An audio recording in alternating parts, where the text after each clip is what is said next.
Magandang gabi sa ating lahat. Welcome to our 365 daily devotion. No? Ngayon, ang paksa natin ay patungkol sa spirituality of God. So, sinasabi lang dito na the spirituality of God means that He is composed of physical matter, has no spatial dimensions, and cannot be perceived by human species. No? So,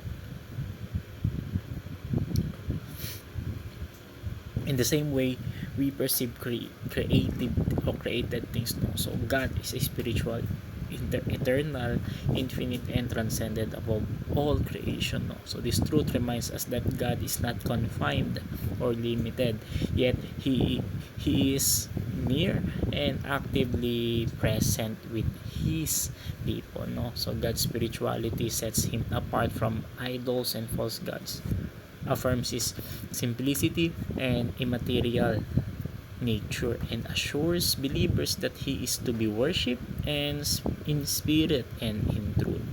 No? Sabi sa Deuteronomy, no, kaya't maging Deuteronomy chapter 4 verse 15 to 16, no, kaya't maingat kayo. Huwag nyo kalimutan o kakalimutan na noong araw na magsalita sa inyo ang Panginoon sa Horeb mula sa apoy, wala kayong nakita ni anumang anyo.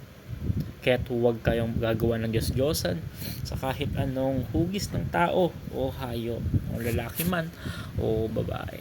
No? So, pinagpapaalala ng kasulatan na ang Diyos ay espiritu. Hindi siya nakapaloob sa alaman, bagay o larawan na gaya ng ating nakikita sa nilikha. No? So, hindi siya maipapaloob sa isang hugis, imahe, o rebulto. Sa katotohanan, siya ay walang anyong pisikal. Na lumilitaw ang kanyang kabanalan at kadakilaan na higit sa lahat ng ating naiisip o maiisip o mailalarawan. No? Hindi siya gaya ng mga Diyos-Diyosan na gawa ng kamay. Siya ay buhay, makapangyarihan at personal na nakikisalamuha sa kanyang bayan. Kaya ang tunay na pagsamba sa Diyos ay hindi nakabase sa panlabas na anyo, kundi sa katapatan ng puso at sa katotohanan ng kanyang salita. So, aplikasyon natin dito, no, una, mag-ingat sa paggawa ng sariling imahe ng Diyos. No? Madalas, hindi man tayo gumawa ng physical na Diyos-Diyosan, lumilikha naman tayo ng sarili nating pananaw sa Diyos ayon sa ating gustuhan. No? So, dapat nating kilalanin siya ayon sa kanyang salita, hindi ayon sa imahinasyon ng tao. Pangalawa, maging mulat sa kanyang presensya araw-araw. Kaya kahit hindi natin siya nakikita, siya ay tunay na naroroon, nakamasid, gumagabay at nagmamahal. Ang kamalayan sa kanyang presensya ang magturo o ang tuturo sa atin ng namamuhay ng may kabanalan. Pangatlo, no, maging tunay na mananamba.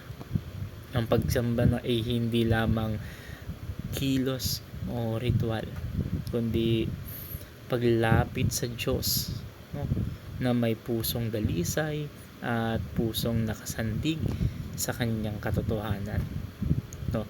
So, ang tunay na pagsamba ay ang pagsuko ng buong pagkatao sa kanya. So anong mga paraan, no, ang naiimbento nag-iimbento ang tao na sarili nilang version ng Diyos, no? May tatlo, no? Isa, sa paggawa ng mga rebulto o imahe. Pangalawa, sa pagbuo ng maling kaisipan na ang Diyos ay ganito o ganyan, batay sa kagustuhan, hindi sa Biblia, at sa pagtingin sa Diyos bilang tagapagbigay lamang ng biyaya, ngunit hindi bilang banal na hukom